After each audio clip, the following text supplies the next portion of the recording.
Is it getting hot? Too hot?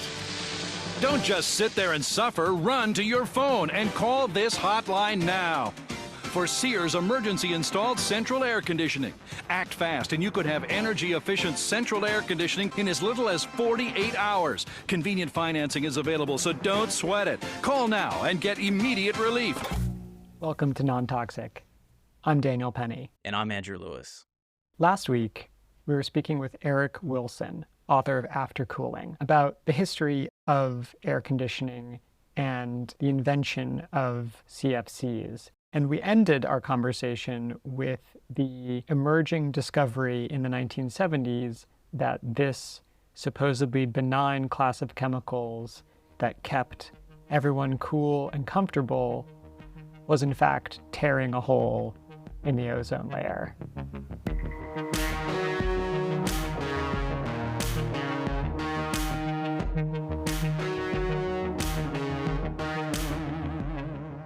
So let's get back to my conversation with Eric.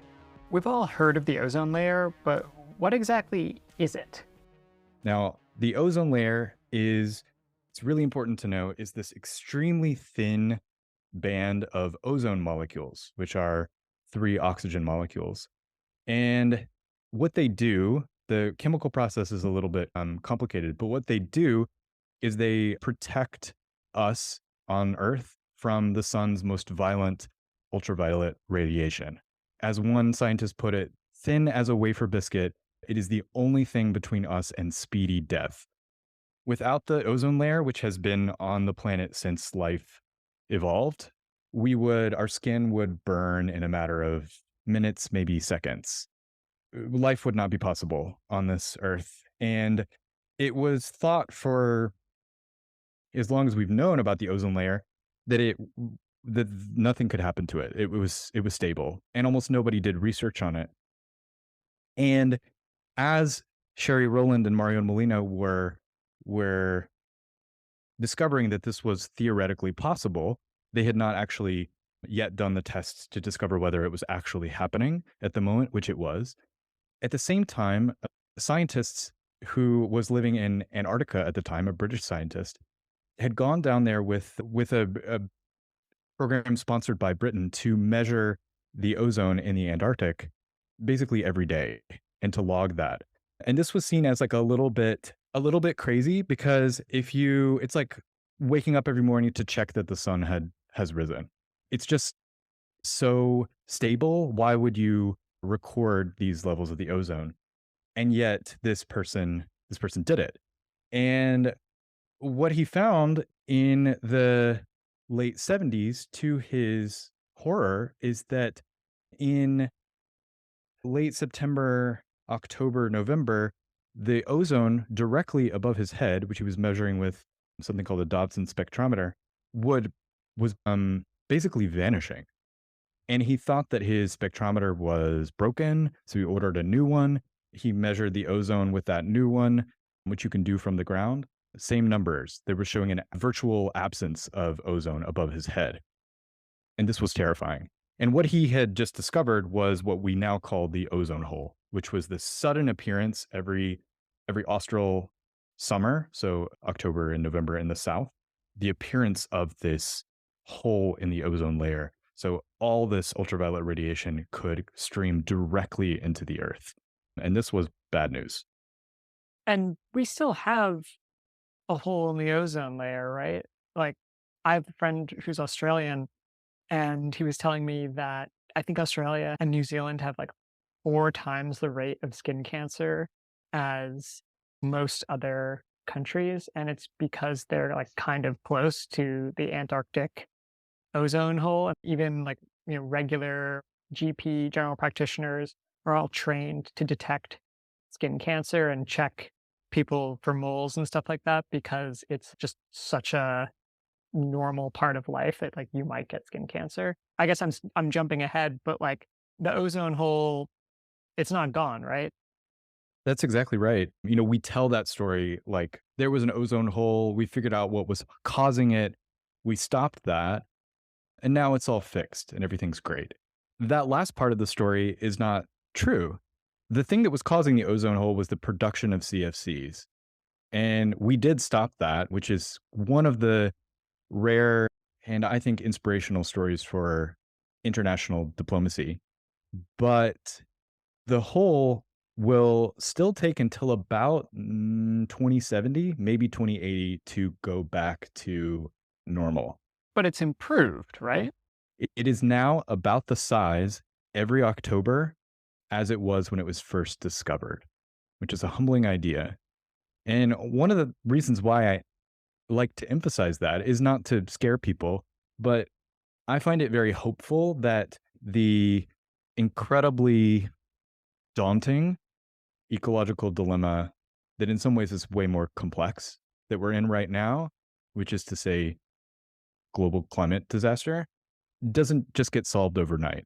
It takes many people and generations to address. And the faster we do it, the better. But I find something actually quite inspiring about the fact that there is this problem that we're still working every day to address, which is to say the ozone hole by keeping our agreement of not manufacturing CFCs. Let's talk about that agreement. How did the Montreal Protocol come to be?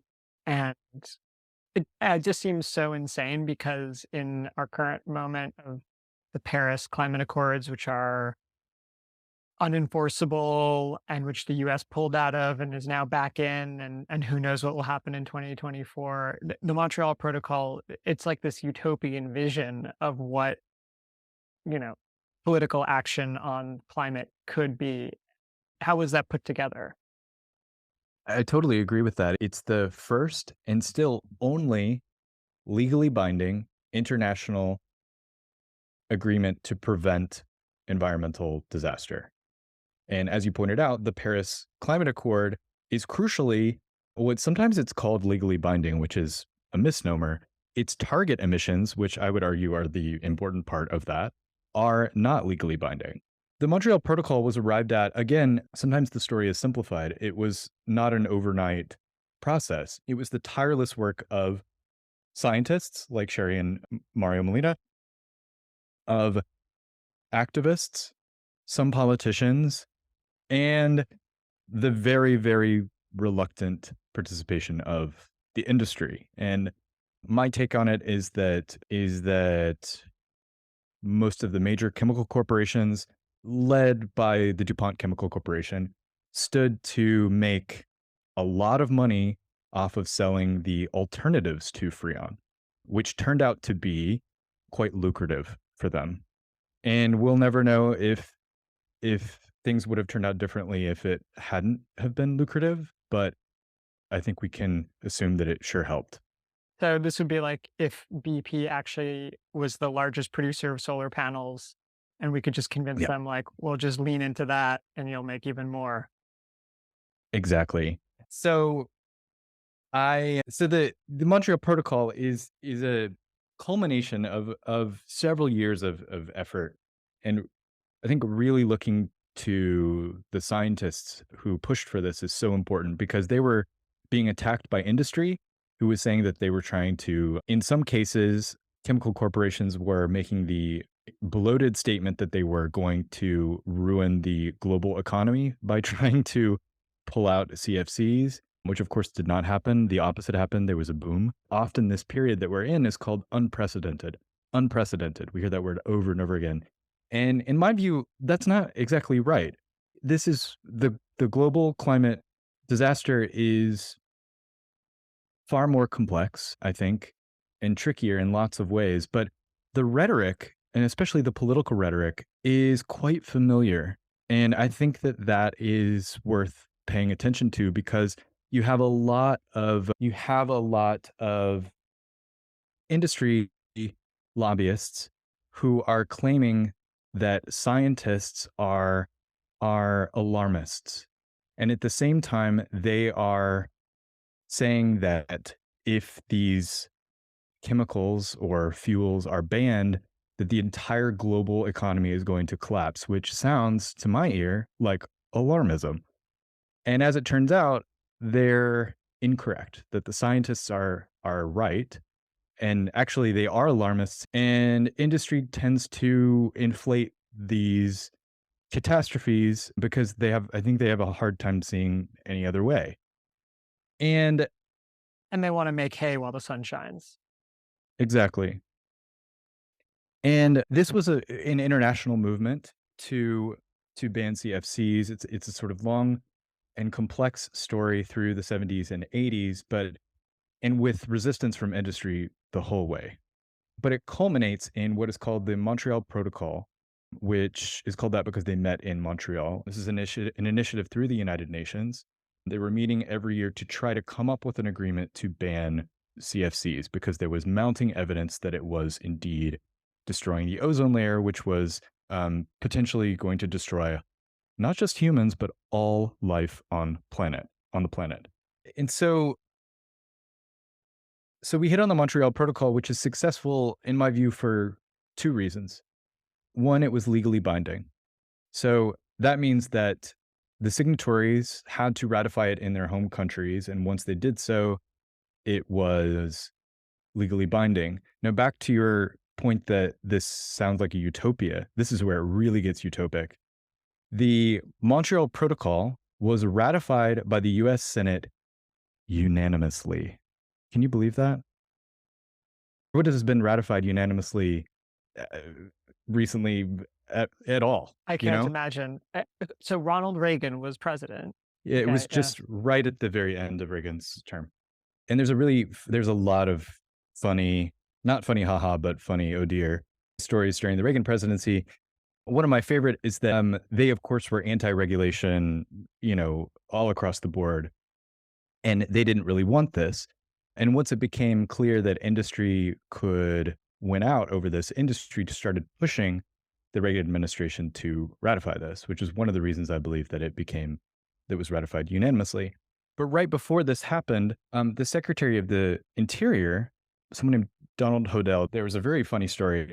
The press got word that the Secretary of the Interior, who seemed to claim jurisdiction over this CFC issue because, in his view, the ultraviolet rays would have hit the land, which was the interior. So to him, that meant that he had a say in this. He didn't make the official announcement, but there was insider knowledge that he was about to release a press release that we shouldn't ban CFCs. Instead, he was advocating for what he called a personal protection plan, which was his plan to encourage all Americans to just buy a pair of sunglasses, a hat, and some sunscreen. Like the most neoliberal solution I've ever heard. Exactly. It's neoliberalism in a contained anecdote. And as it turns out, it's cheaper to ban CFCs than it is for every American to have bought sunglasses, sunscreen, and a hat. So that also is neoliberalism in a nutshell. Just pass along the cost to the consumer, right? Did he have like Um, stock in Ray-Ban or something? I should look into that. I don't know. It's possible. And one of my favorite quotes from that is somebody, a reporter pressed him on this and said, well, this doesn't seem very practical. And his response was, well, people who don't stand out in the sun, it doesn't affect them. And as somebody else pointed out, it's very hard to get fish to wear sunglasses. It's not just humans, it's all life. It's cows, it's crops, it's wheat. So this, of course, never transpired, and it backfired. It made the Reagan administration look like dopes.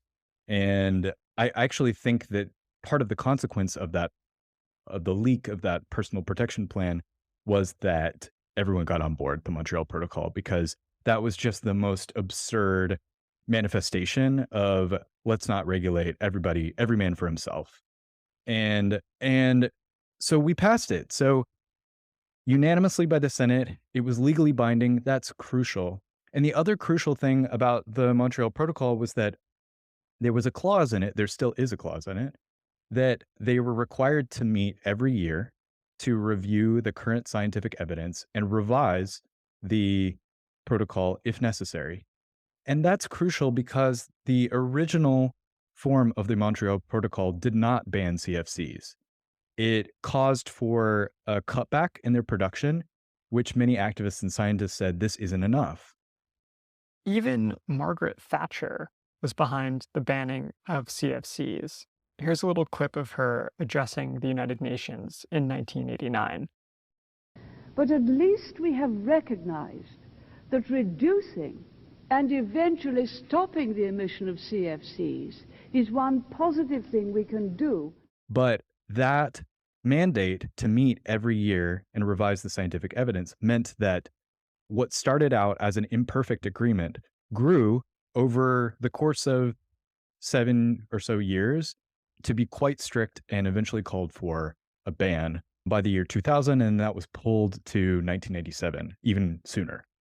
So one of the things that's really inspiring to me about that is that we're often looking for the perfect agreement that will end everything, one ring to rule them all. And I'm not sure that's, although we should strive for that, historically that hasn't usually been the case. But the Montreal Protocol was kind of imperfectly barreled toward, and now it's one of the strongest and most consistent agreements, and still the only international legally binding environmental protection agreement. One of the themes that comes up a lot in your book, and it's something that we just discussed with this personal protection plan, is this idea of individualism versus collectives. Because air conditioning, the way it works is it's making the air in, your apartment or your house cooler by putting the hot air outside. And in a place like New York City or Delhi or I don't know where you're from, Memphis, it's creating and exacerbating a heat island effect that, along with increased temperatures, is going to make our summers totally unbearable. Can you just talk a little bit about the climate side of air conditioning and how it's affecting us collectively, even if we think it's a solution in the short term to increase temperatures?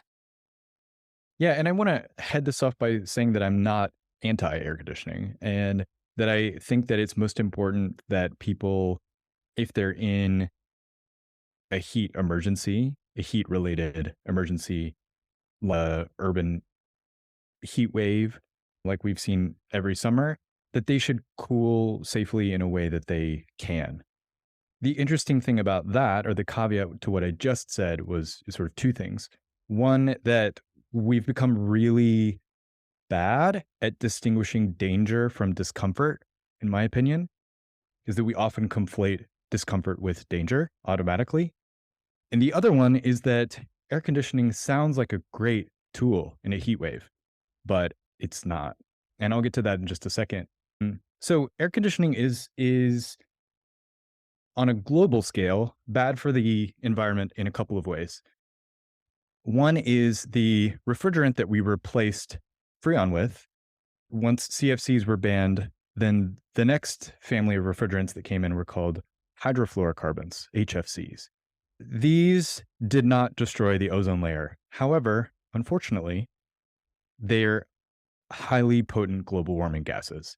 And this was known at the time, but it was relegated to a secondary concern, which was probably necessary for stopping the ozone crisis, but it kind of just delayed work on this bigger encroaching crisis. So they just kicked that can down the road. That's right. Instead of trying to solve, in my opinion, the real problem, which was how to cool people sustainably over many generations. And so, again, these HFCs are ideally in an air conditioner or a cooling system in a closed system. But as we've said, there is really no such thing as a closed system. And over time, that leaks when buildings are destroyed, when people throw out their air conditioner, when something is dismantled. It's such a small percentage that the refrigerant in the cooling system is taken out and disposed of responsibly. So that's one way.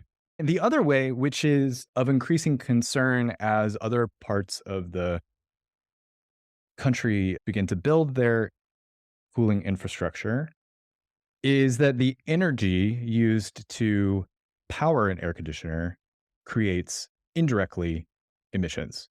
And that depends on what that energy source is. So anyone who's used an air conditioner in the summer and pays their electric bills knows that air conditioning uses a lot of energy. And the rebuttal to this is always, well, what about energy efficient air conditioners? To which I say, great, we definitely need that. We need more energy efficient appliances. I still don't think that's going to solve the whole problem because the cooling infrastructure is expanding literally exponentially because the population is expanding and globally. And also, like, we have the built environment that we have, and air conditioners are just adapted to fit into that. Unless you're going to knock down every building and replace it with a LEED certified building, which would obviously be extremely carbon intensive Yeah. and resource intensive in general. Yeah, to me, the idea that like we just have better appliances is not a very thoughtful solution. That's right. And you pose, you point to the complexity of this, which is that there is no one size fits all solution like replacing Freon with HFCs in this case. And that's a bummer. That's really hard. But I think my point is not that there's no solution, but that it's extremely complex and that turning on your air conditioner doesn't solve the problem necessarily. So even though it's electrical, still the vast majority of electricity is generated by fossil fuels in this country, Especially during a heat wave. especially during a heat wave. And it's still important for us to electrify everything because the hope is that hopefully sooner rather than later, those sources of electricity can come from renewable or sustainable sources very, very soon. But right now, even though if we just use electricity, most of that comes from oil or coal or natural gas. So the electricity to run an air conditioner creates a lot of emissions. Now, one thing I want to say, an important thing to say is back to this idea that air conditioning is not a great tool in a heat wave. This was something I experienced in Brooklyn, where I live, in the summer of 2019. And in order to, in their words, preserve the integrity of the system as a whole, they deliberately shut off power to select zip codes in Brooklyn. What were these neighborhoods? They were predominantly working class neighborhoods of color, Black and brown neighborhoods. In other words, they were the ones that were bringing in least profit. They were not the Times Square commercial centers. They were the ones on the literal margins of the grid during a heat wave, which is incredibly dangerous. So I think we should add, like, these are the neighborhoods that get the hottest in New York City and in cities around the world are the poor peripheral neighborhoods that have the fewest trees, that have the, often the oldest, worst infrastructure. And often they don't have like the reflective paint on their roofs. Like they just are like not well positioned to withstand a heat wave. That's exactly right. And this is common not just in New York City. We see it in LA and San Francisco and I believe last year or the year before, there were rolling blackouts in Seattle when there was that heat bubble, heat dome. So rolling blackouts are a common feature of heat waves. And my point in telling this story is that an air conditioner is a fine tool if you have the energy to run it. But if the energy company is shutting off your energy, or perhaps you don't have the money to run the energy to run the air conditioner, and this is stratified among income, then an air conditioner is useless because you don't have the energy to run it. And this is, of course, driven not by community health, community concern, but by profit. You're listening to Non-Toxic. More of our conversation with Eric Wilson after the break. Today's episode of Non-Toxic is sponsored by Fruling, a New York-based snack company making next-level trail mix with heirloom varieties of nuts, berries, and whole-roasted cacao beans. Find Fruling products at select boutiques and health food stores or order directly online. Listeners can use the code NONTOXIC, that's in all caps, for 20% off orders at fruling.co/shop. Fruling, naturally delicious.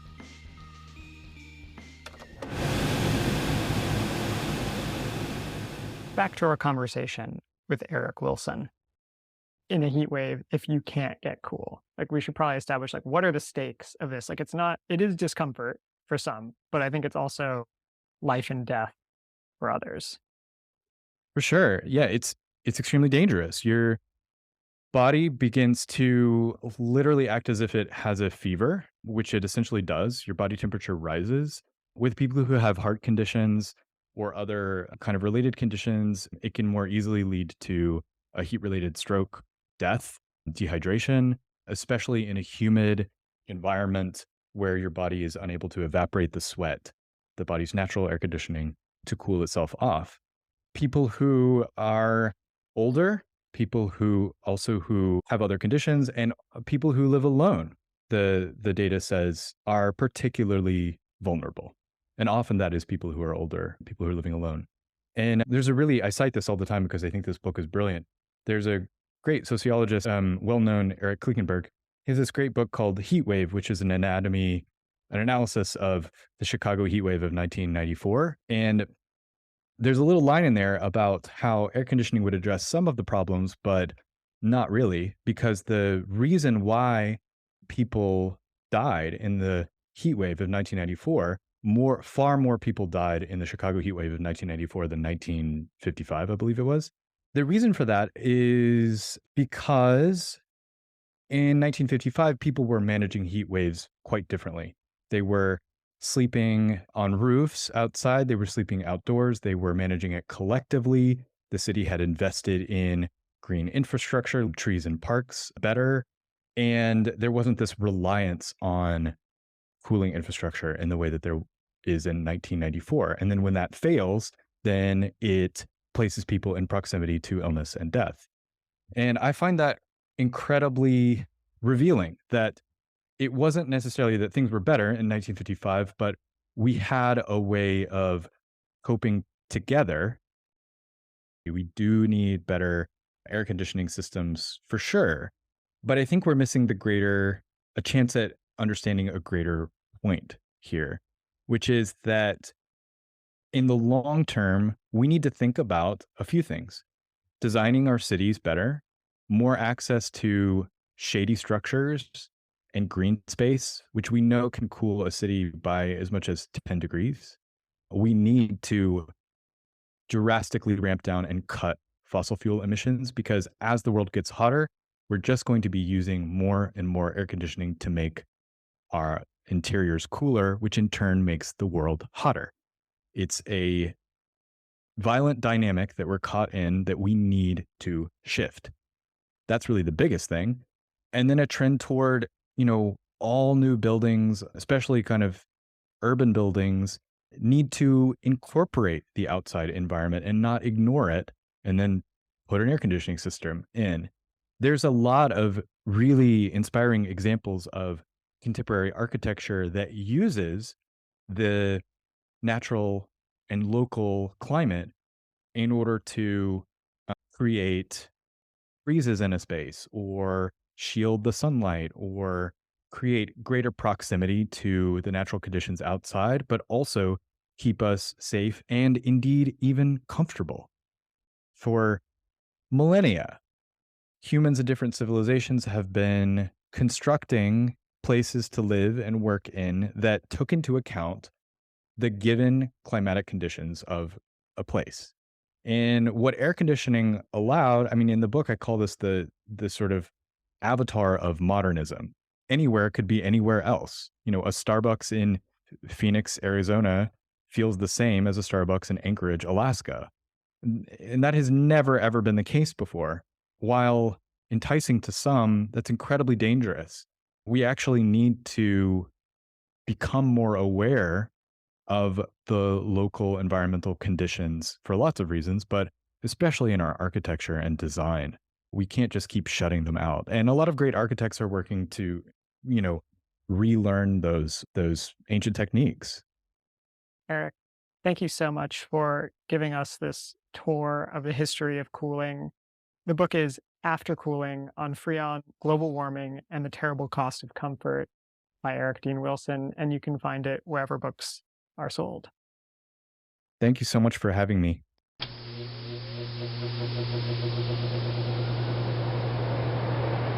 Great interview, Daniel.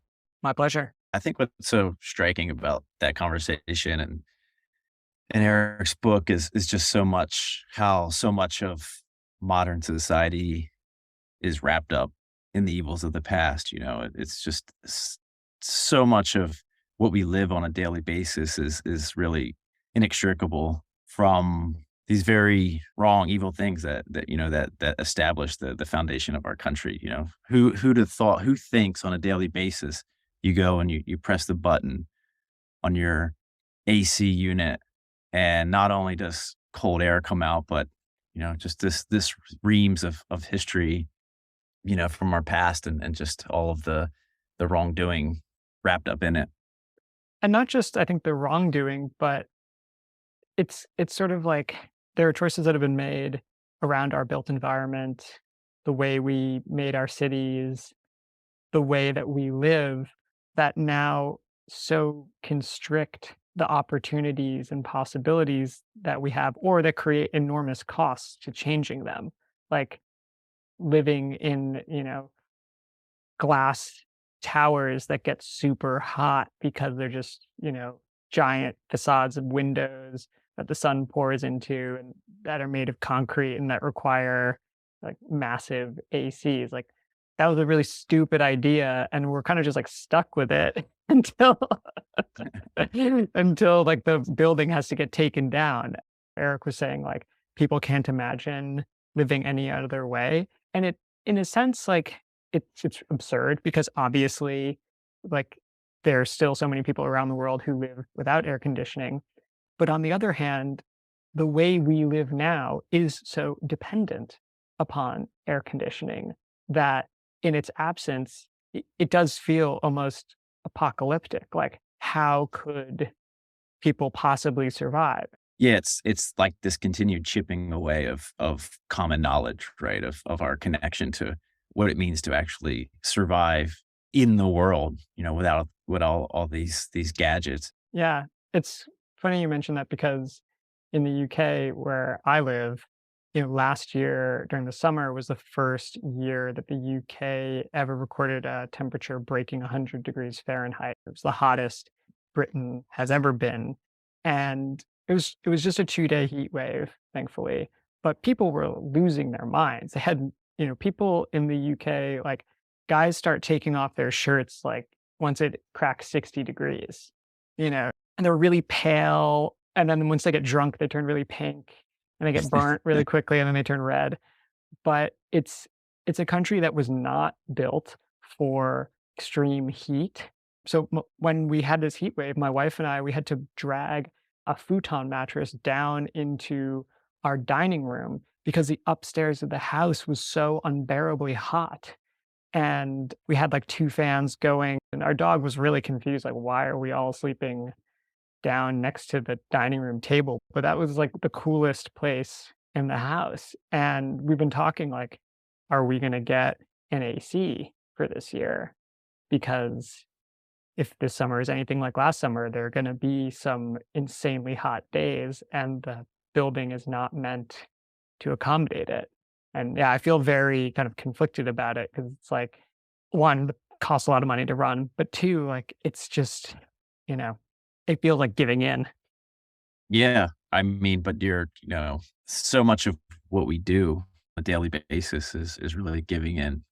I drove here this morning to where I'm at, and I could have hopped on my bike, and it would have taken a lot longer, but I could do that, and it's hard for even those of us who are aware of it, who are conscious of it, to get to that change that we want to see. But I am going to get a rain barrel. I'm going to do that. You got to get a rain barrel. Yeah, yeah. Because last year, the drought, the heat wave killed like our whole garden. So I bet. I'm not going to let that happen again. So if I like give in on the AC, I'm also going to get the rain barrel. I feel like one hand washes the other. Got to do it. I love my rain barrel. A repurposed whiskey barrel, by the way. I had to dump out the last bit of whiskey from it before I hooked it up to the house. You dumped it out? I think a lot of listeners are going to be calling in angrily about that. I'm sorry. Well, I'll put it this way. I did dip my finger in it and tasted it. And I think it had been sitting sort of out, slightly exposed. The barrel's not completely watertight anymore. And, it's an old whiskey barrel. So listeners, I am sorry, but I think the whiskey was off. Okay. I think we will be able to accept that. That is the most macho rain barrel. I love it. Yeah. I love my macho rain barrel. Maybe we should offer that to listeners. If you are willing to pay us over $100 a month, we will create a new patronage tier in which Andrew sources and sends you a former whiskey barrel that can be your special rain barrel. If you want it, I will prep that rain barrel for you. Gladly.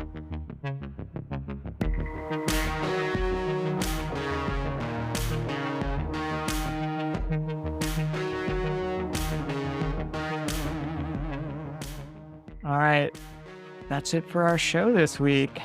Non-Toxic is a production of Loose Thread Studios, hosted by me, Daniel Penny. And me, Andrew Lewis. Music by Nathan Sharp. Art is by Sam Creasy.